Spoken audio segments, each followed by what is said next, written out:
আমার ধরেন একদম সোজাসাপটা যেটা মনে হয় যে নির্বাচন যে ফেব্রুয়ারিতে হচ্ছে এইটা নিয়ে খুব বেশি আসলে আশঙ্কা করার সুযোগ নাই।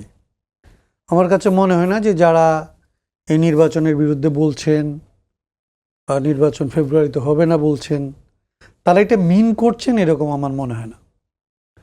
তারা নির্বাচনের আগে এরকম কতগুলো বিষয়কে আসলে প্রাধান্য দেওয়ার জন্যে হতে পারে সেটা তাদের আসলে নির্বাচনে জোট করার ক্ষেত্রে কিংবা নির্বাচনে আসলে লেভেল প্লেইং ফিল্ডের কথা বলেন কিংবা অন্যান্য সুযোগ সুবিধা বলেন, রাজনীতিতে সামনে থাকা বলেন, এরকম বিভিন্ন কারণে এটা হতে পারে।